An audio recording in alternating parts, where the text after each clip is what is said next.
There we go. Hello and welcome. My name is Rob, aka Lantern Noir. I am one of your two hosts for Happy Hour. We've bellied up to the bar after far too long at not being in a happy hour together. And joining me, as always, my amazing co-host. Graybeard's Tavern. It is good to hang out with you again. It has been literally a minute. We took off for the Thanksgiving holidays. And as much as those might lead you to want to drink, we had to drink in our own locations. Getting to hook up at happy hour just wasn't going to happen during that season. How were your holidays? How did Thanksgiving go in the Graybeard Tavern?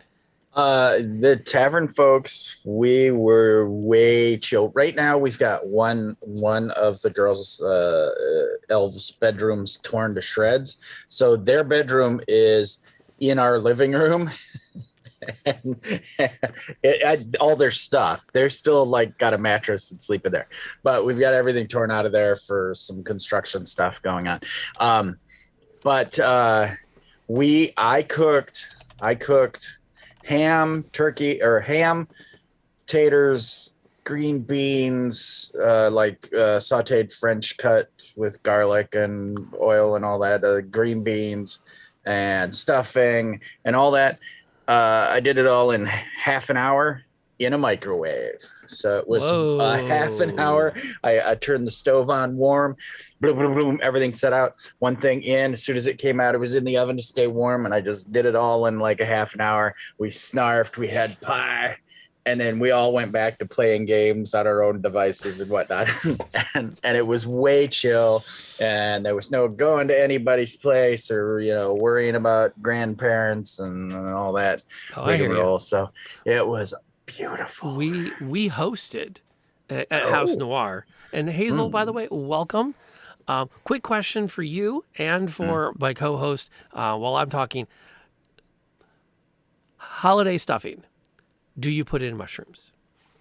But we hosted, and I made the mistake of leaving the kitchen. And I told Mrs. Noir, "You're on top of things, and thank you for hosting us." That's that chime. Appreciate when the dragon goes by. That means that he's taking word of us to another channel.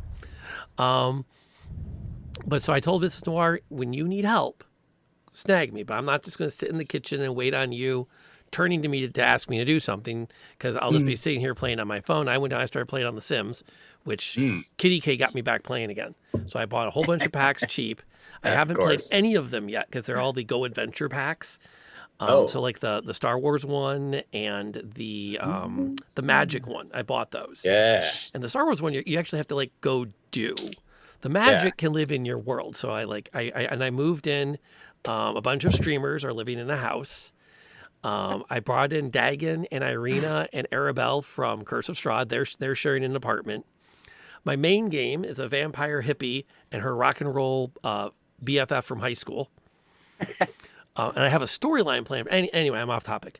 But the thing is, I figured I'd be down here for 45 minutes. Yeah. I get basically called to dinner. Like, it wasn't quite that bad. I mean, a couple times I went up and went, it's 3:00. Did you need me to help with anything? And she's standing there in the kitchen. She's got sweat pouring down her forehead. Her hair's like a million different directions. And she looks like that gnome that got caught in the middle of an explosion. And she's like, no, I got it. I'm like, okay. And then my in-laws came over. So we had my mother-in-law and my brother-in-law and his wife. And it was, we won't get into the details, but we'll just say that when I discovered there were mushrooms in the stuffing, it was kind of a bit of a really, which then raises the question: what do y'all say? Does stuffing get mushrooms? So, if it was me and making stuffing for me, heck yeah, I would like saute up the mushrooms and slunk them in there.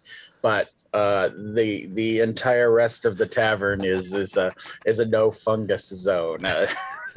They're mushroom adverse. Yes, is what you're telling me. Definitely mushroom adverse. Mushroom adverse.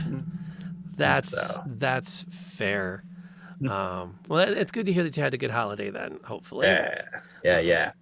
I still remain stymied at how briskly the holiday season has come upon us. I just got my tree up, and which wasn't all that hard. Just throw it in the green screen background. But and we have the menagerie out. If you've ever wondered what kind of people forsake decorating their house with lights and simply fill the front yard with inflatables, Yeah. that would be House Noir. We have the holiday dragon, the holiday stegosaurus, we just added this year. Mrs. Noir got a triceratops for Christmas, because that's what I do. I buy her another inflatable for the front yard every year. Nice. Oh, that's amazing. That's So awesome. we have holiday dinosaurs, Elsa, and a unicorn. So, should we talk some gaming? Yeah, definitely. Probably should. Yeah. So let's do our weekly. Well, do you want to talk about what we've been doing in the last 3 weeks of gaming, or do you want to hit the topic? Why don't we hit the topic? Hit the topic.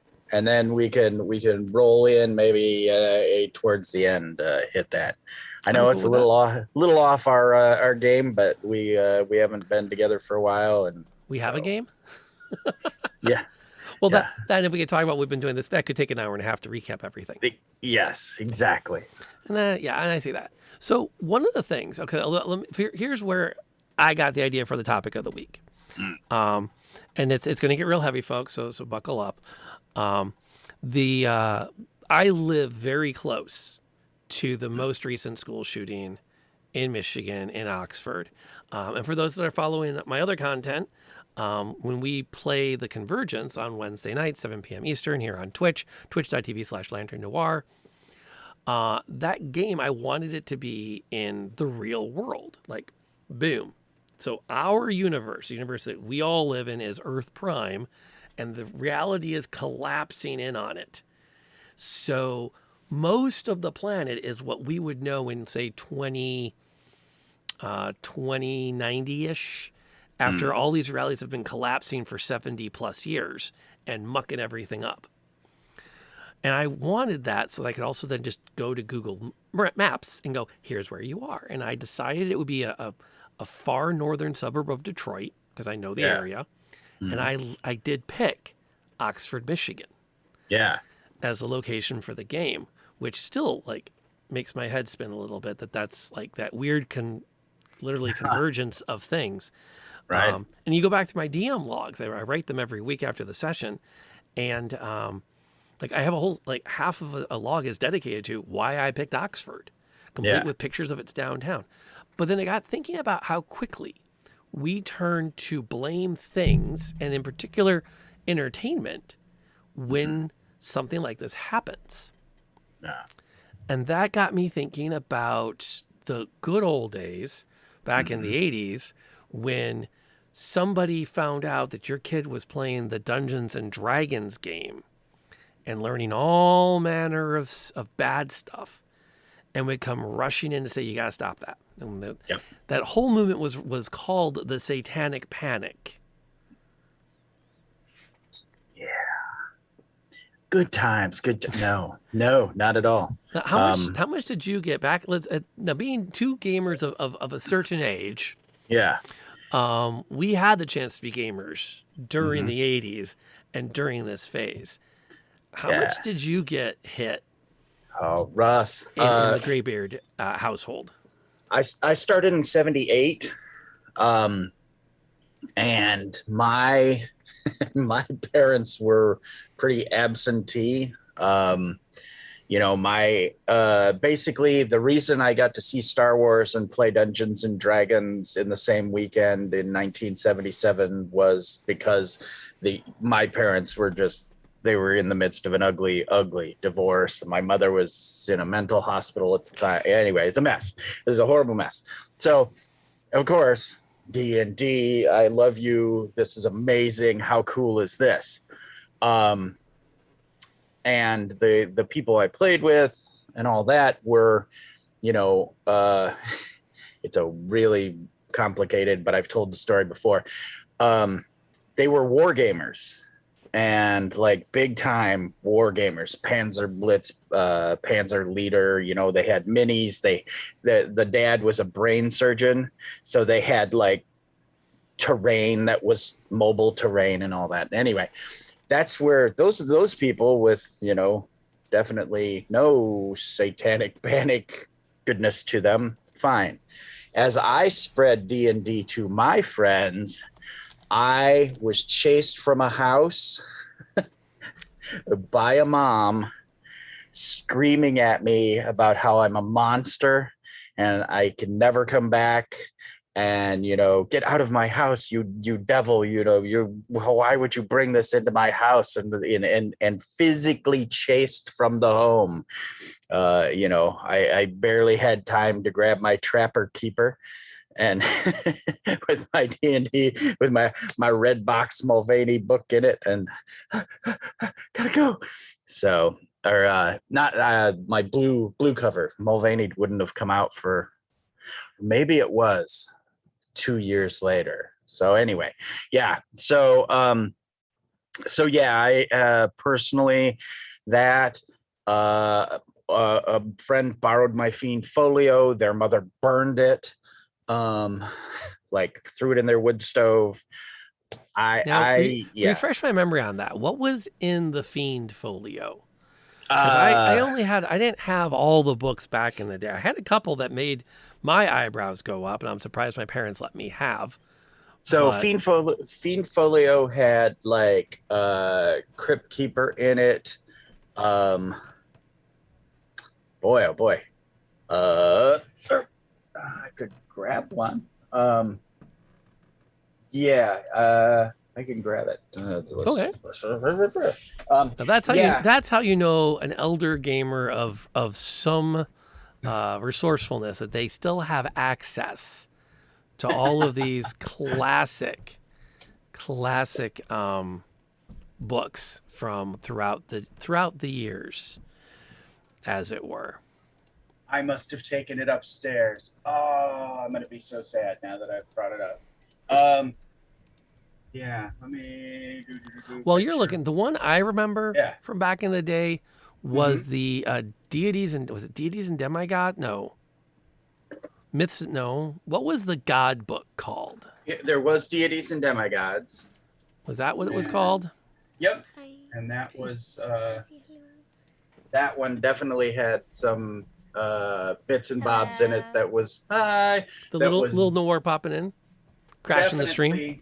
Had some nudity in it and such that which, you know, while you're digging, yes, that just reminds me though of like this weird decision TSR made, because I mean, that was all commissioned art. The artwork was all commissioned, obviously, for that book. Yeah. So they made a choice. Right. Exactly. Thinking, this ain't no kid's game. We're going to do what we want. And it really showed a lot of the cultural bias of the time, because there were women naked from the waist up. Yep. I don't think there were any naked from the waist down. There was the very back piece of artwork in I think it was the Advanced Dungeons and Dragons. I took all the older books upstairs to show somebody something, and now they're not down here. So, but there was a winged, like a succubus, who was turned away from the picture, right? And you got some booty action in there. You got some bare butt. So yeah, so there was that, and then of course the succubus was all 80s metal rock, you know, posed, but the hair hung right in front of, you know, to get past a nudity thing. Well, which is weird though, because the deities and demigods, they were like this goddess shows what she's got. Yep. Bast, the Egyptian goddess of cats. And yeah, they, so yeah, it was, like I said, it was definitely, you know, this is a real game. This isn't a kid's game, you know, blah, blah, blah. So there was definite decisions there. Also too, I have had friends over the years say that, that definitely Dungeons and Dragons was not for kids. Advanced Dungeons and Dragons.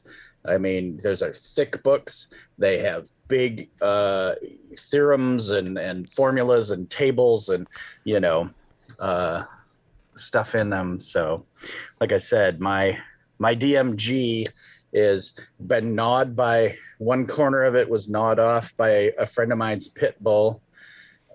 We had to ban orange soda from the table because it kept getting spilled on it.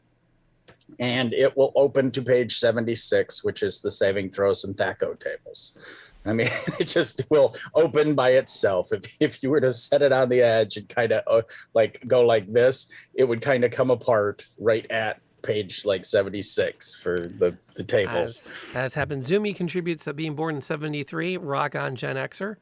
Yes. Didn't get into D&D until the early 90s, though. The only thing they knew about it was a TV movie they did in the 80s about how it was turning people into killers. And of course, that movie made him want to play it. And I it's interesting that the Mazes and Monsters movie, which featured a fairly young Tom Hanks, if I recall correctly. Oh yes, yes it did. Was based on based on a true story that I think was later fully debunked. Correct. And there are a lot of universities that claim to have it. That was where it began, including here in Michigan. I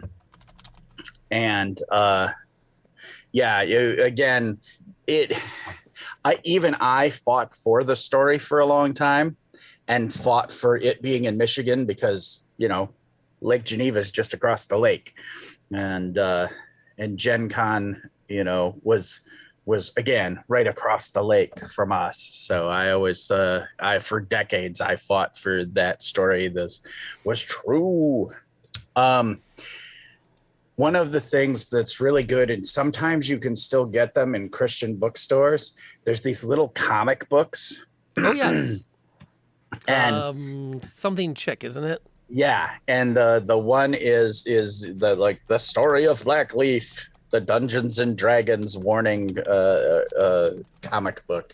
If you can ever get your paws on one, I would highly suggest snatching it up because it exemplifies the satanic panic perfectly. Mm-hmm. No, you've reached the ninth level. Okay, now that you've reached the 9th level, come to the circle. And there's like candles and devil worship and, you know, I'll cast my spell. You know, and which really does just reflect how little people really knew about what happens. I mean, I remember when I started teaching, talking about playing role-playing games with students, and it was an incredibly small number of students had any clue what I was talking about. Yep. Most of them would say, "Oh, you're getting to play games with some friends. It's at like Monopoly and stuff." And it's like, well, no, it's literally nothing like Monopoly. And then it's like, where do you start to explain it? And even like last week, talking to students about current events and kind of sharing this awkward place I'm in. Hey, Shadow. They're like, well, I've only known about Dungeons and Dragons through Stranger Things. And I don't really understand what the game was that they were playing because I know it was on a table and it looked like it had a board and they rolled dice and somebody was they wore the hat and the cape. Is that important? Do you wear the cape? Sorry. It's okay. It's okay. Well, I mean, these are questions people who don't play have. It's like, do you have to wear the cape? Is that a big part of it? Hey, Polymorph. And even like that whole process of just like decode, like the weirdness of decoding the hobby to people who aren't part of it. Right. Where I'm waiting for something like Stranger Things that's mainstream. Yeah. To do a better job of telling people what it is. Yeah. Like, yeah. Well, the thing too is like you have to think about it. What season 3 premiere of Critical Role had 150,000 people watching it? Yes. So yes, D&D is hands down bigger now than it has ever been. Which, like, this feels like the ultimate time for someone to do one of those Adam Explains It, or one of those like relatively high production, because I know they're out there, of just explainer videos, because there's a billion on YouTube. Yeah. Like, you go to YouTube and say, what is Dungeons and Dragons? I think, well, hold on. I say that like I know. But let me actually type in what is Dungeons and Dragons, and let's see what our first hit is. Well, and whilst you say that, people have done TED Talks about Dungeons and Dragons, like actual real, here's my TED Talk D&D. So it's there. It's definitely there. It's definitely, searchable. Okay. The first several YouTube hits, Google hits I get when I filter it into videos are all ranging in quality. Some are produced by Wizards of the Coast. There's one Wizards of the Coast one here. I think I recognize this woman as one of the bigger D&D streamer content creators. Or Satine Phoenix, probably. And they all look relatively like decent quality and generally positive. Which I was wondering if I was going to get like it will corrupt your children. There used to be a show, I think it was called like The Watchtower. And and they used to do things like Dungeons and Dragons. My favorite, though, because that show, of course, being a D&D nerd, I had to watch it. And now this is still in the like 80s and 90s. And like I said, I think it was called The Watchtower. But they would do like the Smurfs, how the Smurfs are leading your children into Satan. And la la la la la la la la la la, and it just would open up this whole door of, why are there only men? There's all these men living together, And you're like, are you saying Smurfs are gay? And are you saying being gay Smurfs is bad? What are you talking about? And they would show like some scene where, Gargamel would be talking to his cat, and this wizard has a familiar. And as a young D&D dude, I'm like, yes, he does. I'm watching the Smurfs. Well, and that does seem to be a pattern. The more you tell people not to pursue something, the more you open the door for them to go, what? And it's weird because even like satire will do that. That Mrs. Noir and I did EverQuest. We did Ultima Online. We took a pass on World of Warcraft. And then we took a break from online gaming. And then we somehow caught the South Park Make Love Not Warcraft episode. And I don't remember how we ended up watching it. If it was on a Netflix thing or if we caught it on a YouTube, we watched it and we went, that Warcraft doesn't look too bad. Want to try it? And then we were hooked for like 2 years. Right. So, I mean, it's a lot of it's a matter of just getting people's eyeballs on something. Right. And decoding it for them. I will admit, coming up, my older cousin is the one that introduced me to it. And you're not wrong. AD&D definitely was not a kid's game based on the density of the book. Because I had no clue what was going on for myself for most of my life before 7th grade. Like, I tried to play D&D with my neighbors, and they were older than me, and they had generally read the rules better than I had. But I was not running Dungeons and Dragons. Right. I was running some game that involved modules my parents had bought me that was Dungeons and Dragons adjacent. Right. Because I didn't know a third of the rules. There was just a lot of, this is what it does, and this is the armor class, so I guess you roll this, and you look at this. And it really wasn't until I got till middle school that I started to really go, oh, that's how that rule works. So I could actually read the book and understand it. Which gets back to our previous conversations about doing a better job writing these books. Right. Because they are incredibly hard to, I even think today, they're still very dense, very they feel written still for people who already get D&D. Well, and that's, yeah, we, like I said, we had a whole episode on it. I think that and there's so many other books out there now and games and other options for role playing that, pick up kids on bikes.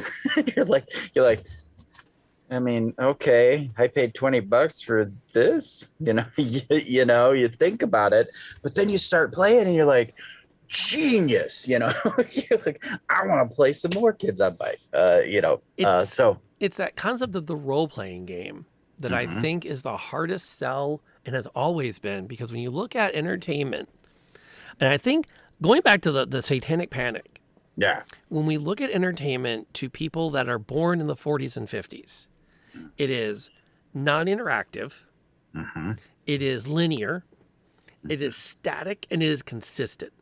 right. So you go see a movie, we go to the movie, we see the movie, we all see the same movie, we have the same experience at the movie, and nothing we do changes the movie. So we leave the movie with that shared, common, static experience, which is an amazing thing. And movies, I'm not dissing movies made in the 50s. Right. Some of the greatest films ever created came out of the early noir genres. Yep. And even It's a Wonderful Life, I pulled that sucker out in class last week because we were talking about where the bank, we were doing exponential growth. We were talking about where the bank gets the money to pay you interest. And I said, you put the money in the bank is going to give that money to somebody to go buy a car. And somebody goes, wait, they're giving my money to some other guy? I'm like, well, technically it's not your money because you gave it to the bank. Well, it's my money. No, you gave it to the bank. It's their money. You just have an agreement they will give it back when you ask.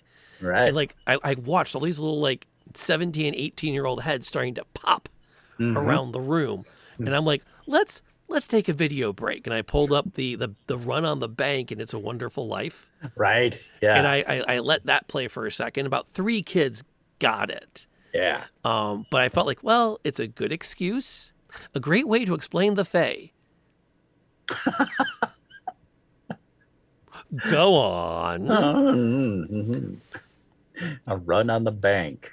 Is it the run on the bank, or is it it's not your soul that you're giving to them, because they give it to somebody else. Are you saying that Fae are all investment bankers of magical energy? Because that's kind of cool, actually. I know we're way in the woods, but But that's the best place to be on the stream. Started watching a show called Zapped. It's an English show. Okay. It's a fantasy. It takes place in a fantasy world that is so very Terry Pratchett. It's beautiful. The fairies come in as little sparkles, and then they turn into like gigantor thugs with these teeny little wings on their backs, and they're like in breastplates and stuff, and they're like, they're basically gangster cops. They're like, give me that. What? Let's just take this, and they just take things and push people around, and then they turn into little sparkles and fly out the door. Oh my god, great so far, fun show. I'll file that away as a good one to watch. Subverting expectations is some of the most fun you can have when you're writing. Yes, because it's that whole like, I don't know what's going on. It's that plot twist thing. You think it's going to be this, but it's not. I think one of the things that really drove home the Dungeons and Dragons thing, because people would say it was a game, and then it would be, well, who wins? Because board games and card games are all competitive, and I am winning, I am beating you. And it was too much. I think it was too much for parents of the 50s and 60s who grew up then to kind of go, well, we all work together. That's communism. I know that sounds dumb, but really have to think that was part of their thinking, is that you all work together. That's not a game. That's exactly. That's a cult. The kind of games have winners, and the idea, and so if you're not doing something where someone's winning, it's not a game. You're just playing. And people, when you really think about entertainment, people don't play past a certain age. Right. Someone who's 17 that's going over to his friend's house to play, if it's not followed by a game and then of Monopoly, Right. it's like it just sort of breaks down. It almost sounds like you're trying to scam somebody. You know, I'm going over to Jenny's house. Why? Because we're gonna play. And what are we playing at Jenny's house? And that can be a little bit of a, again, I can kind of understand a bit of the tell me what's going on here, because it makes sense as a miniature wargaming makes sense. I'm going to try to beat you with my miniature soldiers, and and even the idea, like the early miniature games that were like D&D, of working through a maze and killing the monsters. Describe it as improv storytelling. Another great way of describing it, but still really outside the headspace of that generation of parents in the 80s. Yeah. That generation of parents that were literally boomers, but born just after the war, who were like, what do you mean you're doing storytelling with your friends?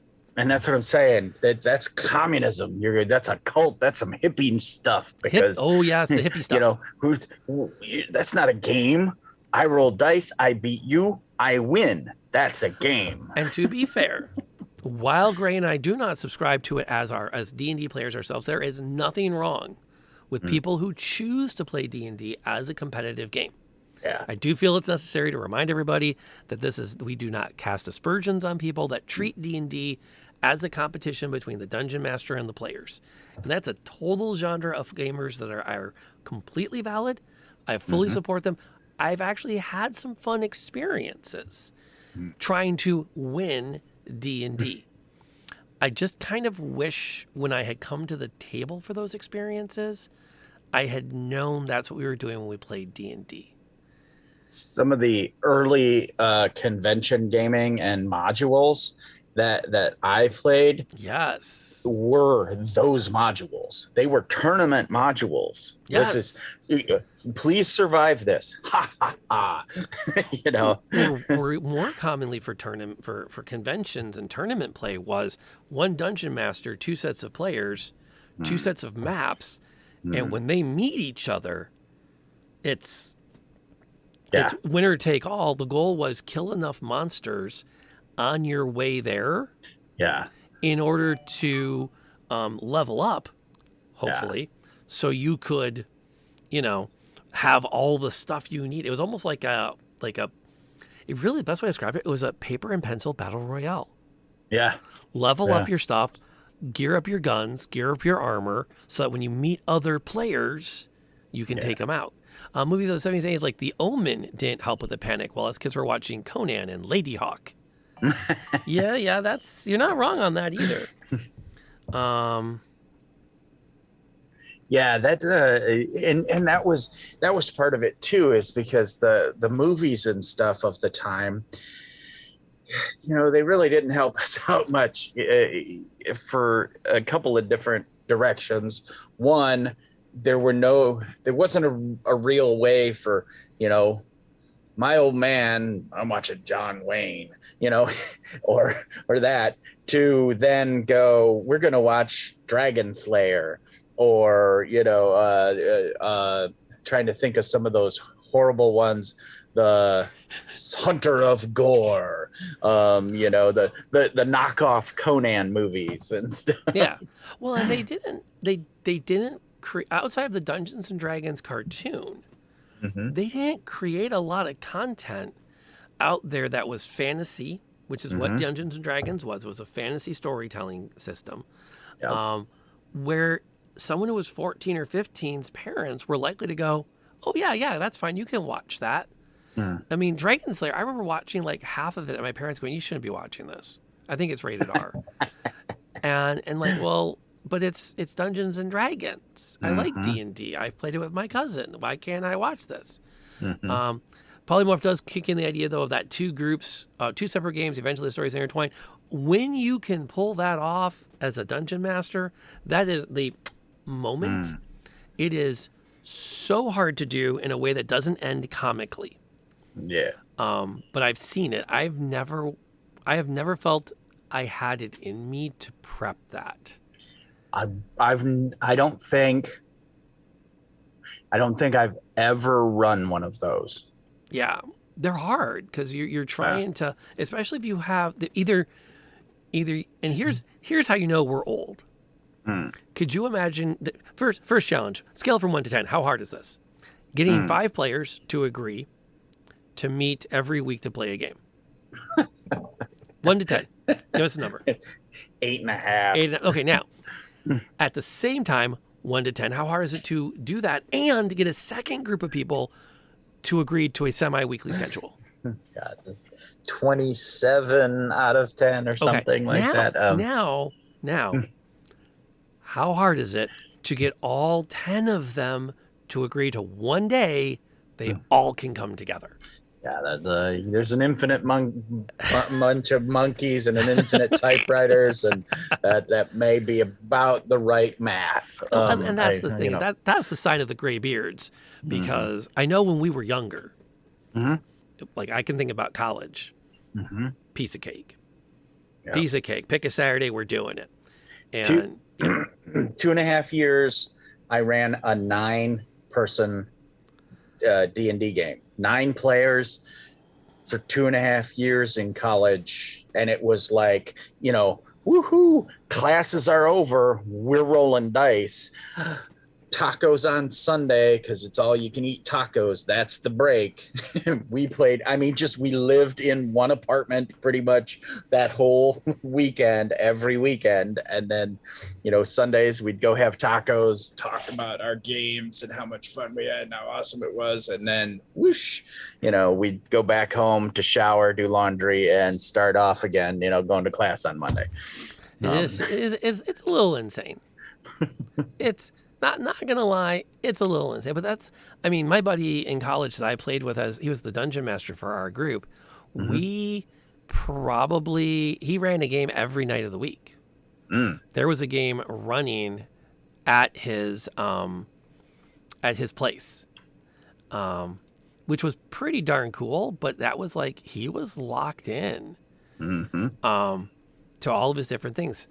Started getting into D&D when COVID hit. That's depending on how you got into D&D, that can be a challenge, because it's like, I want to do this D&D thing, and then you show up like that, beginning of March, and suddenly like no one's at the store, and then the week after that, you get the email, the store is closed for the next month, because it's like. But I think Paulie's talking about online, because online exploded.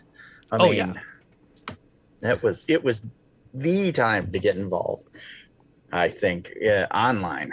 Virtual game going, only one other person showed up. And that, I'm not going to lie, I think virtual gaming, especially if you have hardcore people who are steeped in hardcore tabletop, shifting to online was really, really challenging.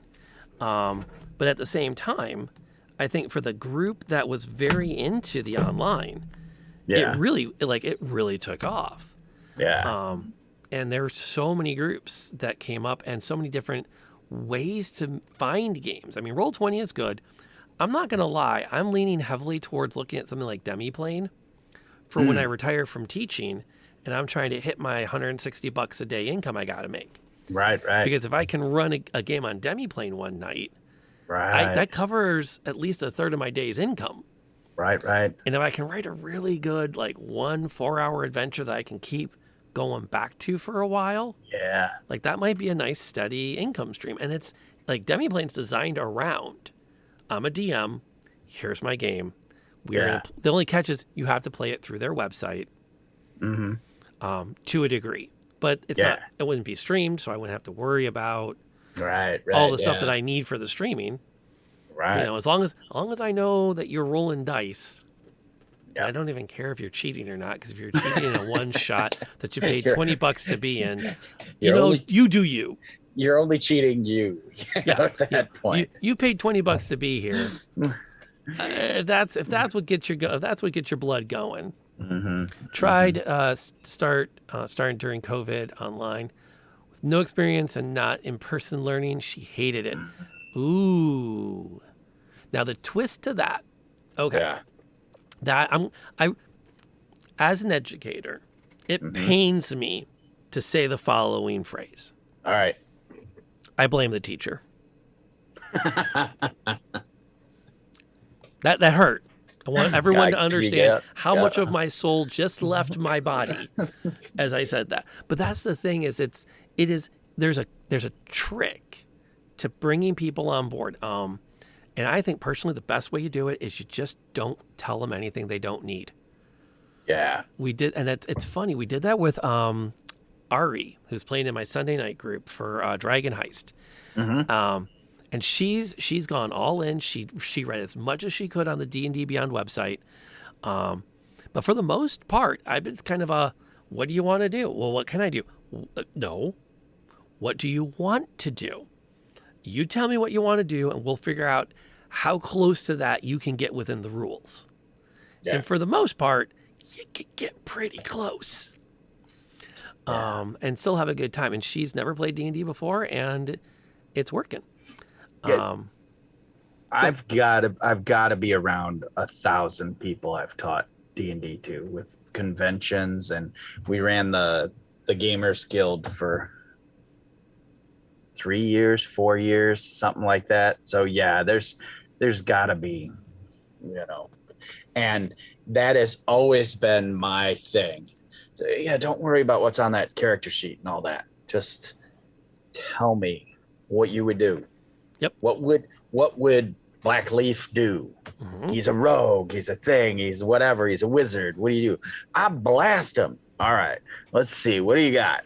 Blast him with the, your magic missile, firebolt, magic missile, whatever it is. Yep. Go, and that has been a good way for the most part, and the thing too is the learning to when to pull back a little bit. One of my brother's girlfriends at one point was like, oh, well, then I go to my father's castle and I get us some horses.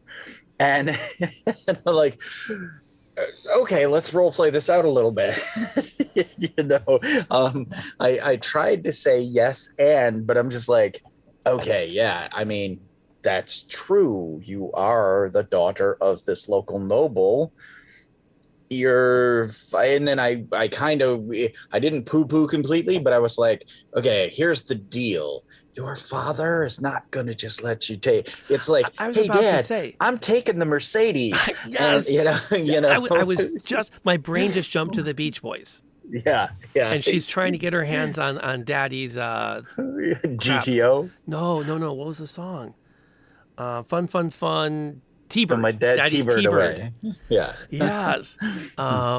It's like, that's and I'm not going to lie. I would have loved to have had that happen at my table, because I would have been like, okay, you can go ask Dad for the keys to the stable. This is going to be fun. Yes. This is going to be fun. And then the twist is the DM is, as you said, that yes, but, or yes, and, because you really can't say no. She's going to get the horses. Yeah. So you have to find a way to make her feel like she gets a win. Yeah. While she's going to get the horses from Dad. I hear side quest. Well, in the end, he wouldn't give her all of what she wanted. So then she decided to steal the rest. And so then that made, that just made for more and more awesomeness. Going back to the explaining and teaching stuff, my sister-in-law, this would have been in, 92 or 93. Like in 92 or 93, we were like, hey, there's a few of us here. We're going to play some D&D. You want to try to play D&D? And we went through like 2 hours of teaching her to make a character. And when she finally had her character done, she was like, well, that was a lot of fun. And, thanks for teaching me Dungeons and Dragons. And we're like, oh no, the adventure has not yet begun. It took us 2 hours to make characters for, the 5 or 6 of us there to make characters. And now we play. And she was just like, oh my God, no, I can't. That was too much. And I'm like, no, you're gonna miss the fun part. Which, it's interesting though too, because that's not an uncommon story about people learning to play D&D, and they think playing D&D is making a character for it. Because that's the rules heavy part. Right. That's where you're making decisions that are based on what you are allowed to do and what you're not allowed to do. Chat, by the way, is having fun with rambling off now. I've called for it. Cars in songs. I see. So we're having some fun over there. But it's like that's not an uncommon theme. And it's interesting though, because you do get that weird, going back to the 80s, that weird line of more, I think, then than now. I don't want to try that. I heard it's bad for you. Or I heard people who do that end up weird, which is I always found very fascinating when I was coming through high school and going into college, and I started the dating scene, and they, what are you into? Well, I play a lot of role playing games. Oh, like what's a role playing game? Well, Dungeons and Dragons is a very popular one, and it was. I didn't play a lot of it in high school or college. Yeah. But it was like when someone said, "What are you into?" and if I started with role playing games, I usually didn't open with Vampire the Masquerade, because that's a little harder, and I had to gauge where it would be when I said, "Well, what I really like to do is live action role playing," because if they were going to get freaked out that I was doing D&D, they weren't ready to hear about Nero and Carps and Vampire the Masquerade live action. Like that's just let's just not talk about that until we've made out for a while to see if there's a compatibility that's worth the conversation. Yep. But that was something that every once in a while I would hear it, not as often as you would think. Mostly it was like, oh, that just sounds too complicated, I wouldn't want to do it. Yeah.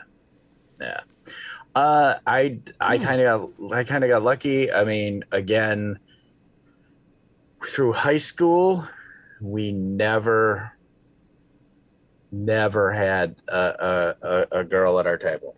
No one ever wanted. That was nerd basement garbage, satanic. You're going to hell. That's the no. Just we even had some of our friends trying to save our souls.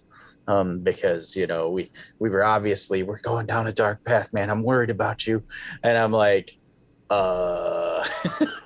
it's not that dark. I play a paladin. I cast a light spell. I kill the undead. My cleric literally holds up a cross and destroys evil. No, that's not right. Just like, how can I get through to you? Well, and Gear brings up a good point too about it is easier when you can lean over and whisper to the person next to you. I'm not going to argue that point, but I will also point out you have this is the okay. I like you. I'm glad you're here. I'm going to disagree, and here's why. You can ask people questions online without asking them questions out loud. Way easier than you can at the table. If you're on a Zoom call and everyone's cool with it, so all your chats are open, you can whisper anybody in the call. And that is one of those really neat features as a teacher that I loved, because when I was teaching, I would get whispers on Zoom from students all hour while I was teaching that I could just say, oh, somebody asked. And it took away that embarrassing of, this might be a stupid question, but, and it completely anonymizes that. And as a DM who knows he's teaching, letting a player whisper you to say, what's armor class mean again? Completely removes the possibility that someone else at the table is going to look at you and go, are you serious? Which I know for some gamers, it's like, we've been playing together for 8 weeks and you still don't know what armor class is? Which even I think I would have 8 weeks. I'm really sorry. If you've been paying attention, you know what armor class is after 8 weeks. Yeah. I'm really sorry. That's like 20 plus hours of time on it. But it's old, and that's not how we think. Okay. All right. Full disclosure. Dr. yeah. Beer hates computers is one of my grog Oh yeah, nards I picked my that one home up. I'm sorry, I read that wrong. But we're old. That's not how we think. Exactly. And yet another good point from Gigasloth about Harry Potter as a top gateway to Satanism, and I think that's really on point with Weeble's reaction to it. Yeah. Because it was a fictional world where they celebrated fantasy. Yeah. And, you know, it's interesting that I'm not terribly disappointed that my youngest isn't into Harry Potter. And it's not because Harry Potter is a gateway to Satanism. I will happily hand her a player's guide and say, have at it. I can't wait for you to run. She was planning her own adventures with her friends. She was getting them when she was 8. She was getting friends signed up on the D&D Beyond website with their school email addresses, mind you, because most of them didn't have a Google account of their own. They were using their school Google accounts to make characters because she was going to run an adventure for them.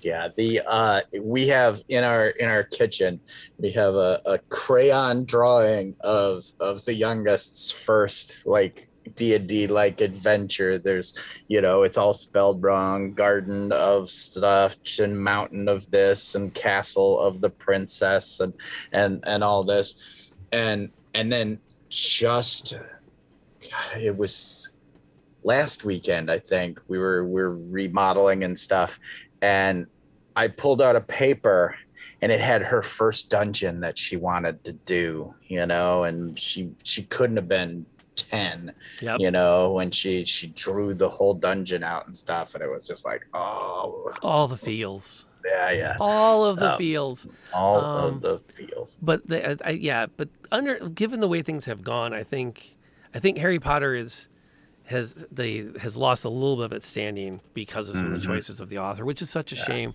because it's such a great world that she laid a foundation for that other people need to take and run with. And then when someone says, you can't do that, go, well, can you really call copyright on national figures or myths? Yeah. I mean, can you really? Yeah. And the copyright nerd in me would love to see that case go to trial. I would love to see somebody go and make the case that you are entitled to what you wrote, but the world is open for everybody. Right. Because I think that would encourage creativity as long as everything was properly labeled. Right. Like, I would love to see somebody say, this book takes place in the world of the Convergence, originally authored by Lantern Noir. Right. Boom. I'm cool. Do whatever you want with it. I don't care. Right. Just as long as I get credit for starting the world in writing, go do. Nobody loses. If you write crap, they're going to go, well, that was crappy, but it wasn't Lantern Noir's crap. Maybe we should see if his crap isn't such a steaming pile. Or maybe I can do better. Maybe I should be writing in, you know, the Convergence realm or whatever. I have to tell this, particularly since Gear's here. The only time in my life that I've really been proud of my crazy dad was he read Harry Potter. Because he saw on TV certain entertainment channels that call themselves news. He saw on there that they kept telling him that Harry Potter is Satanism, Satan, gateway for your kids to Satan, right? And they actually had like camps to deprogram you from Harry Potter. You know, they had literal camps they would send you to de-brainwash you from Harry Potter. So so my dad saw all this and was like, that don't sound right. My boys play the Dungeons and the Dragons, Trolls and Gnolls and Knocky Dinkies. So he got the book and he read it himself and he was like, that's not Satanism. That's just a fantasy book. You know, one of my only moments in my entire life that I've been proud of that man. So Alan Anyway. Alice, welcome. I'm glad to have you hanging out with us today for happy hour. Make sure you poured yourself a cold, potent potable. We're going heavy on the chat. This is a podcast that we record live here on Twitch. And there's a link that'll come up every so often with a link to get to it. Yeah, we try to like ease in, talk to each other a bit, do a topic or two, talk about our weekend gaming, and then Then we head out to dinner. and we go get home to dinner. Yep, as men of our age do around 5 o'clock. But yeah, our topic, we were talking about the Satanic Panic, and I'm kind of surprised how many stories we have from it between us, because I think I was actually thinking I was pretty isolated. I was like, I'm prepared to go start talking about the Satanic Panic of all the other things besides D&D, all the different things that were going to pervert the youth into these horrible habits. And I do think that there is an overlap that I think gamers in general tend to push away that is worth a note. And that is the immersion of the interactivity. I used to get corrected at the dinner table because I'd be talking about the Shadowrun was the game I played the most in high school. Shadowrun and Robotech were the two, because my one buddy, Reflector, was forbidden from playing Dungeons and Dragons. He could play any RPG. Yeah. But he couldn't play D&D because D&D was the bad one. Right. To which I'm like, and I've mentioned this before on stream, but it's like, you're afraid of your son playing in a game where he might be a paladin of righteousness. So instead, he's playing a game where he's an assassin for hire that cuts people in half with a katana.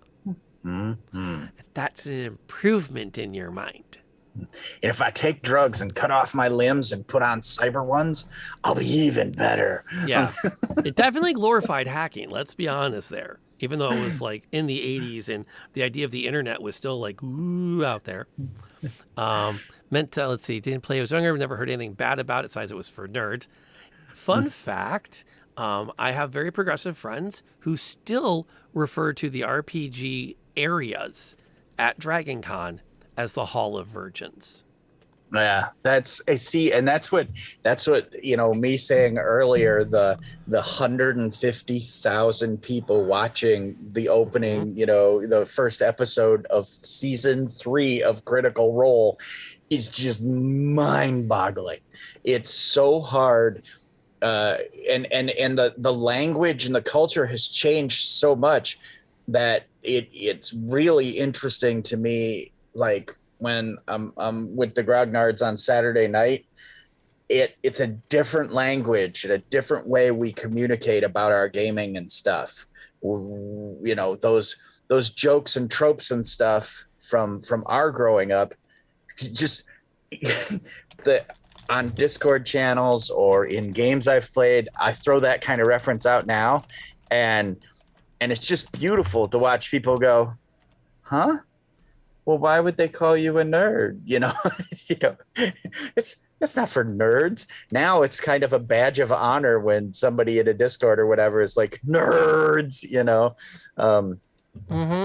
So, yeah. Being a nerd has definitely changed over the years as far as stigma goes. Yep. That is definitely a thing. Gear points out, in 2021, you can pick up a player's handbook at a Walmart. Yep. Laughed so hard that one commercial was like, "What level DM are you?" DMs don't have levels. That's that might be next week's topic. All right. Is how do we designate DM levels? All right. Without necessarily being passing judgment. I think that's going to be a key. We don't want to pass judgment on where anybody's at, but I do think you level up your DM game. Yes. I do think it is so much. Yeah. D&D Beyond has made it accessible too with Oh gosh, yes. I kid you not. If you ever watch me DMing, especially with the Convergence, where they like to push the envelope, and I don't know all the rules for some of their classes, I am constantly looking things up on D&D Beyond and banking on it giving me meaningful answers. I'm gonna put a little honesty out there too. I have been using D&D Beyond and stuff for so long that DMing with the guys on Saturday night, sometimes when they ask me stuff, I'll just like spit things out and go, I have no idea if that's actually the rules. You know what I mean? I'm like, the thing has told me, and we have one player who will not use D&D Beyond, and I'm like, push the little button on the thing. Oh yeah, that's right. You don't. Somebody who has D&D Beyond open, look that up for me, please. You know, and so the other players are like, tick, tick, tick, tick, tick. So Yep. pretty Oh funny. yeah, it's amazing what that's done to bring the game mainstream. Copaxa, woo! Yep. And Hey. welcome. It's good to have more first timers hanging out with us today on this fine happy hour, which we are moving to then. Alan, Alice, that was a great time if you are still with us to pitch that question. If it's too big for us to tackle in our last half hour of hanging out, because we do have other halves to get home to. I actually have to go cook dinner for the other half when I get home from the bar. If we remember, we will take and we will like pin it to the board, you know, just so we can remember it.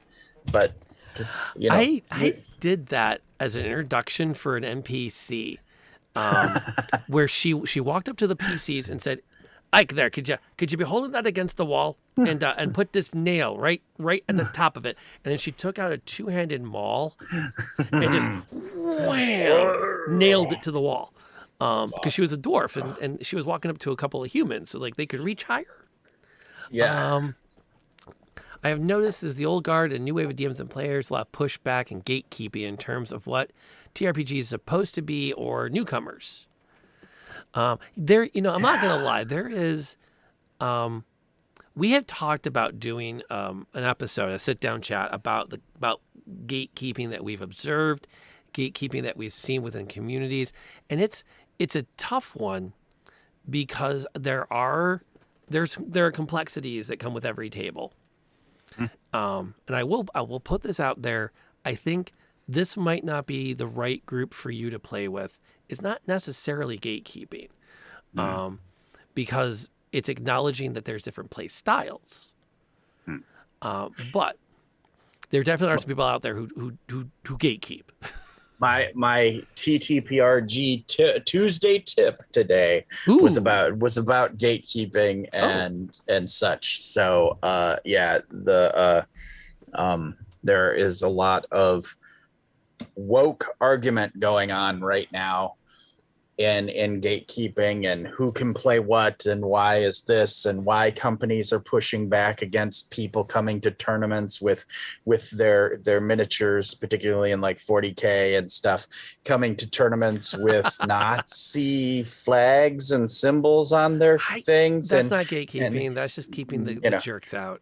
Yeah, well, and the arguments and everything going back and forth, but yeah, maybe sometime we can do an episode that kind of pushes in that a little bit. Well, and that's one of those too where it's one of my players in my Wednesday game plays someone who has a prosthetic arm, and what's neat is it's never really come up as such. There's a little tiny part of me that might use it as one of those like plot points.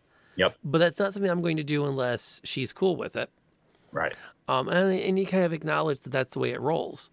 But there's so much room for people to get involved in this hobby. There's so many ways we're making the game more accessible, and we're acknowledging some of the problems in its history. Yep. I actually do think a parent who opened up a DM's guide and saw the random table of harlots Right. was completely legitimate in saying, "I'm sorry, you're not playing this game." And you know what? I will today, as where I am, I will 100% back that parent.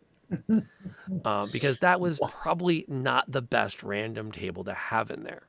And that's, again, where I say Advanced Dungeons and Dragons was never written for children. Redbox, go to Redbox. That's Mulvaney's. That game can be for your 9 and up, like it says on the side of the tin, you know.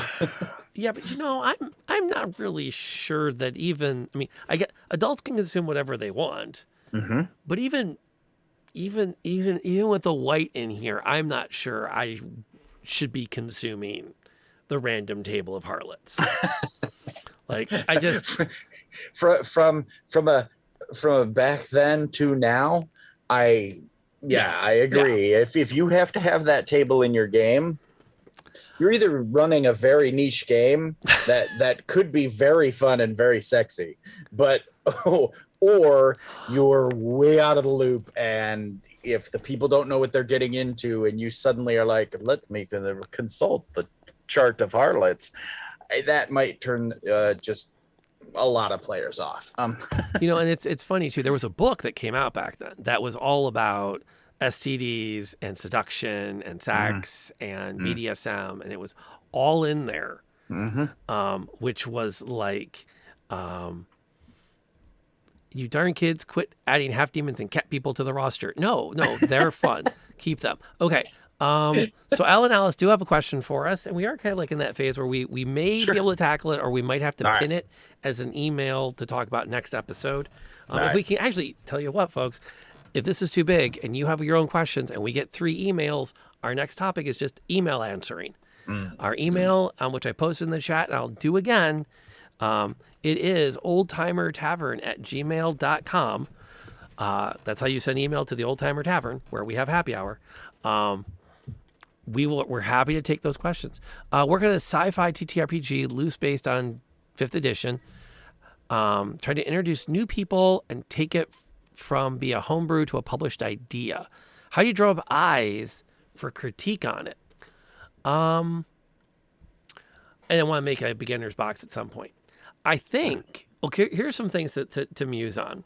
My first take, get highly active on Twitter and get people copies to look at. Give as much away that you can give away to get people putting their eyes on it and telling people about it.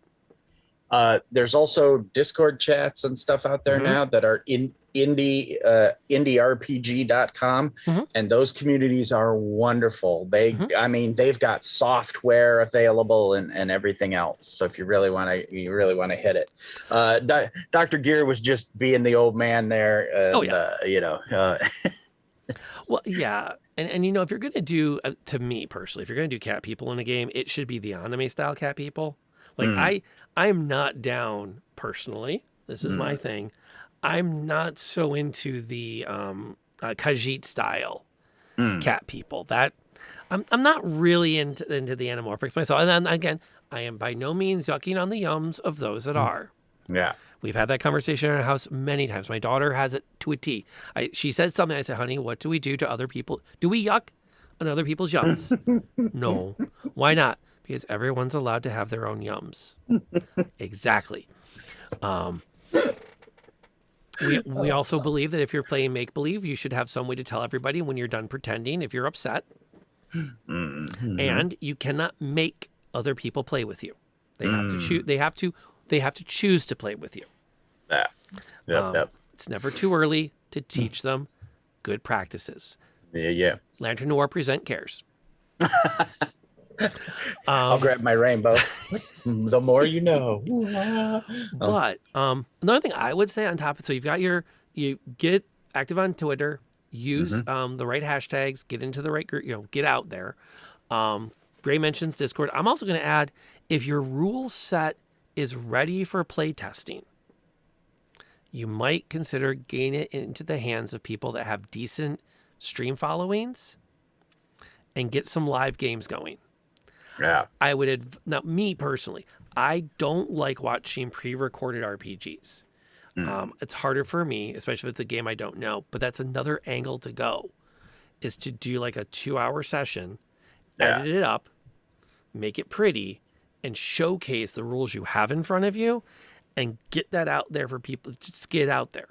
Yeah. And again, the more people you can get engaged to be part of the process, the more they will talk it up. Yeah, I've been fortunate to be on 2 or 3 games that were the first streamed game of those games, like ever. They were either in Kickstarter or they were playtesting. The Odysseus's Star Trek. That was great. I was over on Sir Lucian Gaming, and he, got in with Monty Cook and this and that and all those. And so he made the connections and networking, and we got to play a playtest module live as is the first game ever streamed of it. It was very, very cool. Very, very fun. Yeah. And so there's a couple things there to muse on. A lot of it comes down to, honestly, how far you are with it. Like, is it ready for prime time? Or are you still looking for like really entry level playtesters? Yep. You can also start, I think the D&D Beyond forums have room for non D&D games. Roll20 has room to talk about all RPGs, and they don't. Nah. The twist is you can't talk about playing them off of Roll20. You're allowed to. There's no rule that says you must use the Roll20 platform. Yeah. You just have to be very careful you don't advertise that you are not using Roll20. Nah. But that's a lot of, honestly, truly, it's like everything else. It's a grind to get eyeballs. Yeah. So you want to just get the word out is a big part of it, and it's little by little, one fan at a time. Depending on where you are with your promotion level, you might even consider a Kickstarter. Yeah. Put up a 60-day Kickstarter for the first official printing of the rule book. Get some good costs so you know what your outlay is.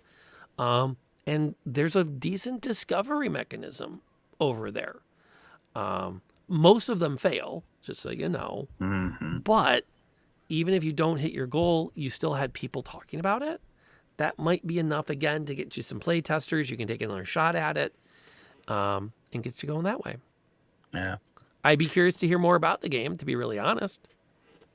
Always a good thing. Yeah, I think too, the one last, coming from that age of satanic panic, you really, it yucks your yum. You can't, you have that guarded, way about you and things, and and then, for instance, I was brought up feeling like that was the dumbest thing ever. D&D is the stupidest thing you could be. You are wasting your freaking time, and it definitely does change your mindset. So coming from that, like I've said, Dr. Gear is a Tolkienite. He likes his D&D very Tolkien-esque. He's a reenactor. He does YouTube videos about Viking stuff and everything. So he likes it gritty and real and like that. And like I said, now that, my daughters want to play, they've come up with video games and, animation and cartoons and webtoons and everything else, where their experiences are like, I mean, a 12-year-old me getting to watch, Arcane or, The Dragon Prince or any of those, the big animation series that are out there, The Witcher. 12-year-old me watching The Witcher would have been like, I'm in 12-year-old you should not have been watching The Witcher. I've watched The Witcher. That's fine. That's fine. Saying, You're right. We had no guardrails. There were absentee parents. My aunt, who used to babysit us, used to like make us watch like horror movies, and then halfway through she would creep up on us and scare us in the middle of the horror movie, because that was fun for her. I mean, I saw The Shining the summer after it came out. We had HBO, and my Aunt Karen's like, let's watch this. Rad Rom. It's not a kid's show, but there we were. Yeah, there you were. Well, and that's the kind of thing where your mind's very, you're welcome on my Discord as well as others, I'm sure. The one thing I will put out there, just as a caution, a lot of people have had ideas for RPGs over the years. So don't be surprised if people aren't ready with someone they've just met, to dive deep into a heavy rules critique. But again, you're always welcome to share it. My community's small, but we're growing. And we'll happily give you. I'm sure you'll get somebody willing to take a look at it, and give you some feedback on it, or maybe be part of that playtest or that promo stream. We are getting like dangerously close to 6:30. Okay. So we're gonna wrap up our topic of the week. If you had a great time and you still have more questions, please, oldtimertavern@gmail.com. Hit us with your thoughts, your ideas, your questions, your follow-ups, your experiences. Did you yourself find yourself amidst the satanic panic of the 80s, or maybe a modern version of it? Let's be honest, role-playing games are still a little on the niche side. Sometimes you say, this is what I do. Worse, maybe you're a LARPer.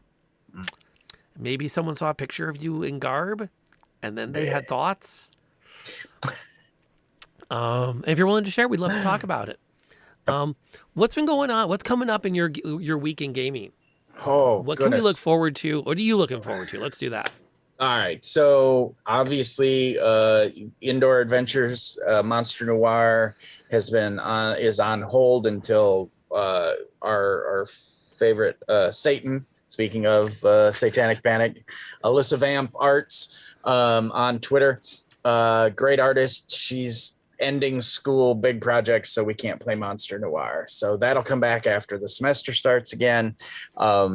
But we've got our Grognard game on Saturday nights, not broadcast, and I love those guys. We've been having a lot of fun with a very gritty, using a lot of homebrew rules to make Dungeons and Dragons more realistic or more difficult. So that's my Saturday night. Then Sunday, come join me, because we play with the finest of tools and toys, including the spoon. One of our wizards in Wilder Myth has a spoon, is their weapon, and it's adorable. So I play Wilder Myth 10-ish a.m. Eastern Standard Time on Sunday mornings on Graybeard Tavern on Twitch. And then we'll be back here. Oh, and once a month or twice a month, I am playing Call of Cthulhu Modern with a group in the UK. And they're all beautiful people. I'll try to tweet out their addresses, because you can check them out, because some of them do great sound work and stuff. I am always pleased. There's always great audio in those games. The people who are running those games always have like creepy music, and then they seem to always have like just the right thing to play for the next sound or sound effect or whatever. It's gorgeous. But yeah, that's it until we're back again. Yeah, which we've kind of, with the way things have gone with me for work, we've gone to an every other week, or slightly more if the holidays mess with us. But it's definitely always good to sit down and catch up. And I've started doing, I actually start earlier on Sundays, so you can watch us both. But I'm working with the 8 a.m. coffee hour as one of my stream times, which has been really fun, because Kitty K, my 10-year-old, will come down and say, "Can we stream today?" I'll say, "I've been streaming since 8 this morning, honey. It's almost noon. I'm done." Aww. But we did get some time together last week, and we did some Minecraft, and it was really fun. I actually figured out how to, we were sitting couch co-op style, but I split the camera. So we were each in our own half of the screen. Nice. Which I really liked. It was a lot of fun. And it's a lot more fun, I found, to play with her couch co-op than online co-op. I don't know why. It just feels, the screen might be smaller, but it just feels so much warmer. Yeah. But I've started exploring that. Wednesdays and Sundays, I run D&D here at Lantern Noir, twitch.tv/Lantern Noir. The Convergence might be on hiatus this week. We're short a player, and I'm debating between asking someone to come in as a guest star for the week. There are a couple of places we can sneak in an NPC just for the week. Well, thank you, Copa. Appreciate the feedback on that. We could, so we might do that. We might just take the hiatus. I might continue to explore, take that as an excuse that we're not playing the Convergence, to take my usual audience and keep exploring virtual reality gaming. on stream. I've been playing around with that. There's something wicked cool about, and this new one I played today earlier. I was doing an official test run. I saw it. I saw the things, but I Yes. didn't get to watch it. I was at work. Well, the Eye of the Temple is a Raiders of the Lost Ark stylish VR game, and it uses room space, and you're always stepping between moving platforms. So they have very cleverly created a situation where you never leave a 9 by 9 foot area. Nice. Actually, it's about 10 by 10 feet. But you still move all over this temple. Huh. Because you're always stepping onto a platform that slides somewhere, or you're stepping onto a roller that as it rolls forward, you have to walk backwards to keep from falling off of it. So they've scripted it brilliantly. Right. But because of this add-on software I have a camera that captures me, and puts me in the game. Oh, nice. So you can see me walking around. It is mind-blowing where we are. And I'm not even using special tech. This was free software. Right. So I might experiment with that some more. If I don't, the Convergence is my original game. Gosh, we're having fun. I forget what it's like to play with people that are so into their characters. They forget there's a story they're supposed to be following. And they force me to find ways to remind them of the story without beating. Because I don't want to beat them over the head. I don't want to say, guys, there's a person over there with an exclamation point over her head. Maybe you should consider talking to her tonight. I don't want to do that. So I'm constantly revising things. And then we had a great game of Dragon Heist, which was just a blast and a half this last week. We had all kinds of fun. They have acquired Troll. You've played it, so I'm going to slight spoilers. They have acquired Troll Skull Manor. All right. It is a burned out husk of a building because it was consumed with fire. And the original madam of the brothel, which they haven't found out was a brothel, her spirit is still attached to it. Which is why no one goes in it, is because she's still significantly haunting it. And the last thing that happened in our last session, they were approached by a member of the WADAT, the Waterdeep Department of Deeds and Titles, with the paperwork to verify that having come into possession of a property, they have until the second sunrise to certify it as free of spook, specters, and ghosts. Right. Or it's repossessed by Waterdeep, leveled, and turned into a cemetery green space. Right. Because obviously there's a haunting spirit there. Blah. Can't blah. have that. And it's so good that's so different than the version we played, and it's the same module. It's so gorgeous. Yes. Well, I love the idea of making D&D characters deal with paperwork from time to time and bureaucracy, but they have an out. They can just take a loan, and they can hire a member of the United Altar Workers, or the UAW, of course, to purge the ghost, which they're kind of leaning towards. I hope they don't, but they're leaning that way. So it was a fun game. And the ghost became my character's best friend in in our version of it. Yes. So. Well, I'm opting to cool. go the route of, we're not going to do all the side quests to get in with factions. We're just going to clear out the ghost, hopefully, and that's their level 2 to 3 leveling. Got it. Rather than doing all the faction quests. So it's a fun time. So usually me, it's 8 o'clock in the mornings if I'm not working, or it's, have any of your worlds had Google before, even if it's just a really smart NPC? Not yet, but I will now. Exactly. I will now, Polly. So there's always some good stuff going on here. If you were listening to us on the podcast, thank you for the download. Please consider leaving a review on that podcast platform of choice so other people can find this amazing podcast. If you also want to, you can support our sponsors, sweetsteam.com, makers of fine steampunk-themed chocolates. Relevant to our conversation today, they have what's called a chocolate. It is a chocolate shaped as the head of an elder god. It is dark chocolate filled with sea salt and caramel. Exactly. And all of their stuff is just brilliantly written. If you use the code Steam Noir at checkout, you'll get 5% off the order. So it's totally worth checking them out. They're amazing people. And we thank you for being part of this. Started Curse of Strahd last week, and some super collector's version that came with finger puppets. What? Cheesecake, we're going to chat on Discord later. I want to know more about those finger puppets that came with some edition of Curse of Strahd. That's just... I wanted to pop in real quick to answer Paulie's thing. I had these flumps that worked at a magic library that were like Google. And so the players would use a crystal ball that was kind of like a sending stone to talk to the flumps, and the flumps would fly and float around and look stuff up for the player characters like Google. So yes, you can have Google in your world. But thank you for the download. If you're on that podcast, we appreciate it. We will talk to you next time the show goes live. Thank you so much, Graybeard. Do you have a final thought for our podcast listeners? Don't. If people tell you that it's Satanists or it's the devil or anything like that about your gaming, don't listen to them. Go to someone else. Get another opinion. Keep looking on the web. Watch some videos. Watch videos that don't show up under the first video you watch. If it's a bad thing, go start again and watch some things, because gaming is so good, so much fun. And until next time, folks, wherever you are and whatever you're doing, stay safe.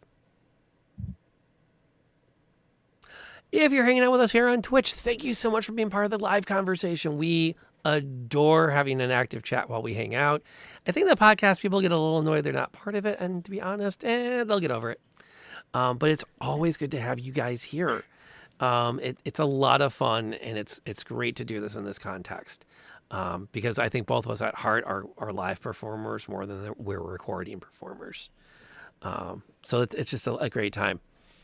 But we cannot just leave you off. There are too many people I know that are amazing human beings that are currently streaming. So we have to send you to hang out with somebody. And looking at my list of friends that are currently on today at this hour, we've got a couple of places we could go. And I think we're going to send you to one of my players who happens to be playing The Witcher. Oh, nice. Like Convergence players? Yes. Strahd players? Okay. Yes. One of my Convergence players, Nightlight Night, she has not played D&D in forever. We pulled her out of retirement for the Convergence. Yeah. And she has been she's just such a godsend to have at the table. She is so into her character and into her character's lore and into bringing it into the game. And unfortunately, she got called in for work tomorrow night, which is why the question mark hangs over our heads as to what we're going to do. Because we have such great momentum going, and we'd be playing without her, and that's hard. Right. Because she's amazing. So, but we're going to go show her some love now. All right. Here on the Twitches. I will have a very short visit on the raid because I got to go eat. You got to go eat. Thank you, everybody, for being here. This was the kind of fun I've needed after the week I've had. So thank you for that. We appreciate every last one of you. Thank you all first-time chatters who came out today. Thank you for being part of the stream. Do not be afraid to make some noise next time you're here. I like to think this is a community that everyone's welcome in. Mm-hmm. So on that note, folks, please stay safe.